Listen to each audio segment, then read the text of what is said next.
most of my viewers are above the age of 18 to 25, into their 30s, 30, 35 plus. Well, they're old. Y'all are old. Y'all are close to my age, okay? Even though some of y'all are a bit young, kids, okay? But, the most theme I get is y'all are old. So I was like, And I Googled old cartoons. I'm like, time to relate to my fellow fans.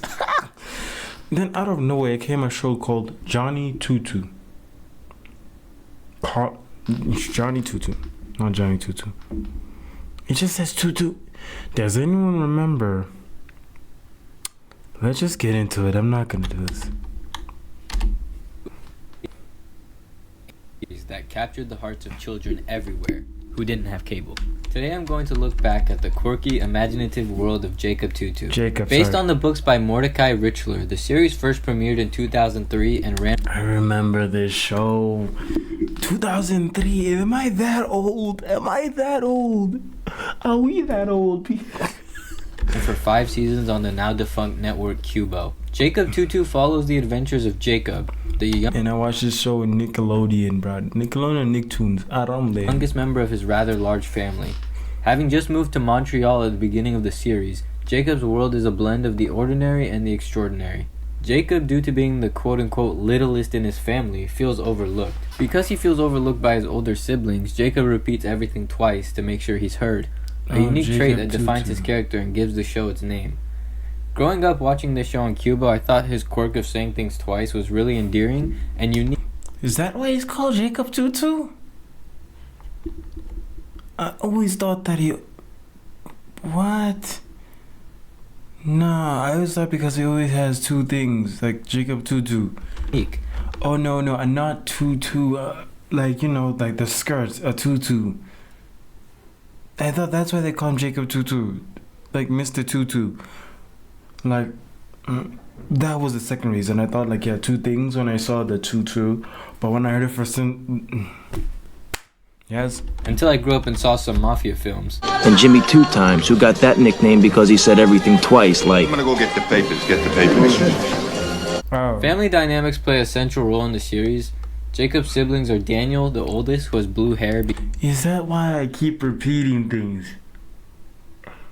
Oh no! Because he's a cool guy. And is this where I get my art style? Because the guy in the blue. Is this where I get my art style? Because this looks exactly like my art style. It's just that I give my characters a more realistic body type. No, is this where I get my art style? I am old. Marfa, the second oldest, who I just now learned her name is spelled with an F. I always thought Jacob had a lisp or something when he would call her Marfa.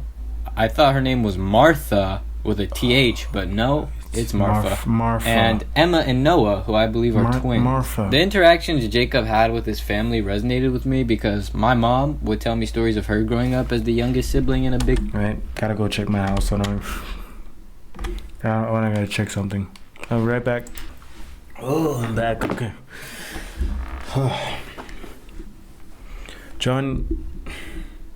Jacob TwoTwo. My bad. Sorry, I almost forgot.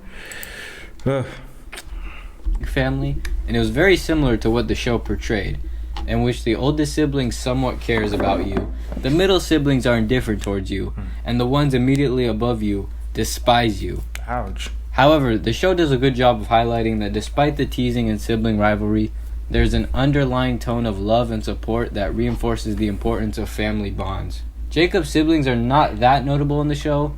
His older brother Daniel gives him advice on occasion. His sister Marfa is basically non-existent and is disgusted by his existence for some reason. And the twins have the most prevalent role out of all of his siblings, mainly bullying him, pranking him, and on special occasions actually helping him defeat whatever problem he's facing. Man, this feels like 2000 Flash animation, yo. Facing at the moment, while cosplaying as superheroes for some reason. Don't ask me why. They bully him for being a loser, but they have alter egos and fight imaginary bad guys in their front yard. So, who's really the loser? Jacob's mom is pretty caring and has an extremely cinched waist for some reason. Talking about unrealistic body standards. Hey. And Jacob's dad is a pretty laid-back author of a comic book series called The Amazing Ronald. The animation of Jacob TwoTwo is both vibrant and whimsical, capturing the imaginative essence of Richler's books. The show's art style, with its bold colors and distinctive character designs, enhances the storytelling, bringing Jacob's adventures to life in a way that is visually engaging for young viewers. It's unlike any other show I've seen in terms of art style, and I remember really liking it when I was younger. Me too. In the premiere episode Jacob TwoTwo vs. the Hooded Fang, Jacob wants a new room away from Noah, who keeps messing with him. He unfortunately can't get a room to himself because there isn't enough rooms, so he thinks of other people in his house who he could share a room with. However, his oldest brother doesn't want to share because he is the oldest and has felt like he has dealt with everyone else for the longest.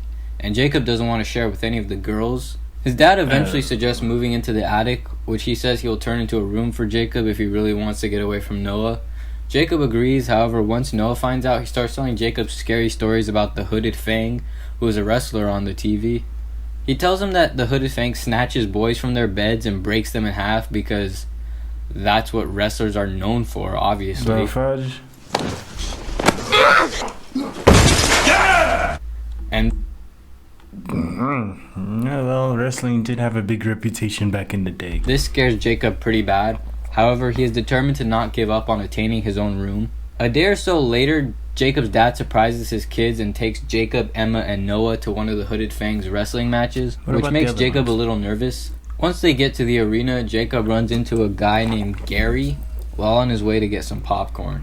Spoiler alert, Gary is actually the Hooded Fang. I know, I remember shocking. this episode. And he is hiding from his opponent because he is scared to fight him. However, instead of telling Jacob that he's the Hooded Fang, he says that he knows him and explains that the Hooded Fang told him he was nervous for the fight. Jacob tells Gary to tell the Hooded Fang not to be scared because he himself recently learned to conquer his fear after his brothers had been harassing him. Jacob and Gary bond over being teased by older siblings. Jacob kind of also just tells him straight up that people bought tickets so not fighting would be messed up, which I thought was kind of funny. Unrealistic. Gary eventually decides to fight his opponent and gives Jacob a shout out for helping him conquer his fear after absolutely decimating the guy he was fighting, which leads to his siblings being shocked that the Hooded Fang knows their little brother. Once Jacob gets home, he settles into his new room in the attic, no longer being scared, knowing that even someone like the Hooded Fang can get scared. He learns it's normal, but in yeah, this is episode 1, bro. Yo. reality, How many times have I repeated this show? there's nothing to fear. I think the premiere did a good job establishing the main character and his family dynamics while giving the audience a decent story with a lesson. I think it didn't try to do too much, which I think is a good thing. In the second episode of the show, Jacob TwoTwo in the staff room of Doom, it's Jacob's first day at his new school and he needs to find something to wear. However, he doesn't have anything cool, so he decides to ask his older brother, who he views as the definition of cool. I mean, obviously, guys, look at him. He's so cool. Jacob sees his brother has a shirt with a skull on it, which he asks to borrow, and his brother reluctantly agrees on the condition that nothing happens to it, because it's his favorite shirt. On the way to school, Jacob's two older siblings, Noah and Emma, bully him, saying his brother's shirt looks like a dress on him, and he looks like a pirate, while his mom does nothing to defend him, per usual. Once he gets dropped off, we are introduced to his principal named Greedy Guts, who almost runs him over in his Jeep, letting us know instantly that this man has no regard for human life or the safety of his students whatsoever. When I really think about it, old high school cartoons or primary or middle school, as they say, old middle school, primary school, high school cartoons, the teachers are very unhinged. Like, these teachers can go to jail for a long time for endangering minors, attempted murder, like inciting a riot, illegal substances, dude, animals. I don't know how law works. Bringing animals to school, weapons. Dude, a lot of old teachers from old movies, cartoons are very unhinged. Jacob then stops in front of the school to do a cool pose that he learned from his brother, but ends up getting hit by a girl skateboarding named Renee, who will become a significant character later on. And after getting up, he meets Buford, a very weird kid who was hanging upside down from a tree for some reason. Buford. Once inside, the students have to go to a first day of school assembly where the principal just lists out everything that is not allowed, ranging from laughing to sneezing to running in the halls. There's no frisbees, rollerblades, or skateboards. And lastly, no shirts with skulls on them, which is bad news for our man Jacob. Jacob does try to call his mom to get him a new shirt, but there's no luck there as she doesn't answer, so he ends up leaving a message. Once Jacob gets to class, he makes a bad impression on his teacher, Miss Sourpickle, because when she asked him his name, he said it twice, and the class laughed, making her think he was trying to be funny. And yes, I know what you're thinking. Her name is Miss Sourpickle? Yes, it is. Trust me, I can't make this stuff up if I tried. Plus, it makes sense. Her skin is purple for some reason, which made me super confused as a kid. I was like, when I was a kid, I was like, is she a living corpse? But then I just learned not to question it as the series went on. Yeah, me too. Most of the faculty in the school are scary looking anyways. Oh. In class, Jacob has only one thing. Man, not gonna lie, I thought this was a British or this takes place in Canada, not bruh. The way their teeth are so horrible. I was like, is this British? On his mind, which is trying to hide the skull on his shirt so it doesn't get taken away. Principal Greedy Guts visits the classroom and Miss Sourpickle tells him the class is about to watch a movie. She tells Jacob to get up and turn the lights off, even though he's on the complete opposite side of the room. And side note, I think these two might be a couple, which they are. Makes me kind of nauseous to think about. They are. To be fair, they portray him as not that interested in her, mainly because he only loves food. I mean, the amount of fat jokes toward him. I remember this episode. He loves these jelly donuts. I remember. I am so old. And the show is actually hilarious. Why, Principal Greedy Guts! What a surprise! The principal's SUV. I heard him say the school lunches aren't big enough, so he's going out for He did have a squeaky voice. cheeseburgers. Food! I need sustenance! We get it. He's fat. We get it. Oh, I just thought, well, if you see someone sneaking around with a big bucket of fried chicken... Fried chicken, you say? I'll find out who's got it if I have to lick every finger in this school myself. Hey, yo.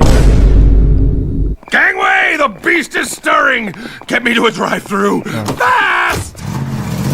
Anyways, Jacob shimmies his way to the lights and turns them off, thinking he is safe because the dark room would hide the fact he has a skull on his shirt. But unfortunately for him, his shirt was glow in the dark and everyone saw it, leading to him getting his shirt taken and ending up in detention. Okay, now that's not...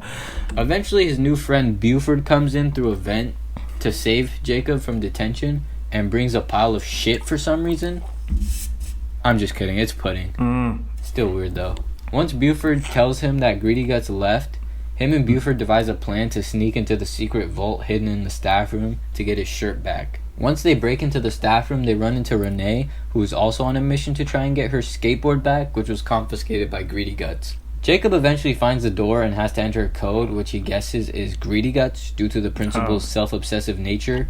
Greedy Guts. And also the fact he was literally singing this song earlier in the episode. Greedy guts, oh greedy guts, the sweetest word in the English language. To Renee's didn't shock, the notice. code works and the gang make it into the secret room where everything that has ever been confiscated is held. Renee gets her skateboard and Jacob finds his shirt, but he notices that it looks suspiciously placed. Renee ignores his concern and grabs it for him, but Jacob was right, and somehow Greedy... When there's a spotlight and a nice display of something, don't touch it. And she touched it. He gets big-brained them and booby-trapped the shirt, leading to gates coming down to trap them inside. Fortunately, Renee thinks fast and gets her and Jacob out of the room before the gates completely close by using her skateboard. They're making a clear escape, and at this point you think they're in the clear, when all of a sudden a giant rubber band ball starts chasing them. They end up in China, and then Buford ends up on top of the ball somehow? I don't know, man. I can't be bothered to try to explain why any of this is happening. This school is weird. The ball ends up running over Jacob and Renee, causing them to end up on top of it with Buford. However, once the ball leaves the tunnel, it lands on Greedy Guts' car, crushing it, while the kid... Like, someone could have died from that. Like, these are the things I'm saying. Like, that was a giant rubber... Okay. Kids escape using the shirt as a parachute. Miss Sourpickle suspects Jacob might have something to do with it, considering all the other kids were outside and she left him alone in the school for detention. So she goes inside, but Jacob rushes into the classroom through the vents, beating her there, making it look like nothing out of the usual. Once the school day ends, Jacob and Buford tell the other students about what they did, and some bully kids think what he did was cool, which makes Jacob happy considering that's all he really wanted. But then his mom comes walking up out of nowhere with a new shirt for him, leading to the bullies thinking he's lame again and leaving. I like this episode. And then they were never meant to be your friends then. This guy's your homie though. I love this guy. Even more than the last, as it highlighted some of the more prevalent aspects of the show, like the teachers who make his life hell, and his two friends who are with him for the remainder of the series. Buford is genuinely just odd, but I like how much of a friend he is to Jacob, and I like how Renee went from thinking Jacob is just like any other pipsqueak to actually respecting him as a friend. Yeah. Her character was cool to me growing up because she spoke French, which helped me learn that there are actually people in Canada, particularly from Quebec, who speak French, which was Yeah, she did speak a lot of French. I guess that's how I know a few words. kind of cool. I would cover more episodes, but I think Jacob TwoTwo is a good show that you should watch for yourself if you have the time. Beyond its entertaining adventures, Jacob TwoTwo imparts some nice lessons. Each episode weaves in themes such as honesty, perseverance, and the importance of standing up for what is right. The show's ability to present these lessons through fun and engaging stories made it I not don't remember this episode. only entertaining, but also fairly educational. So whether you're revisiting the series or discovering it for the first time, Jacob TwoTwo remains a delightful journey through the imaginative mind of a young boy who taught us to always make our voice heard, even if we have to say it twice. 4 large popcorns and 4 sodas, please. 4 large popcorns and 4 sodas, please. I heard you the first time. Thank you for joining me on this nostalgic Jacob trip TwoTwo. through the world of Jacob TwoTwo. Make sure to subscribe to the channel and like the video. Ah, man, that was a nice video. That's been him. I don't know what to say because you know me at this point. I don't know how to pronounce names, titles, or words. I'm bad, so I'm gonna link it.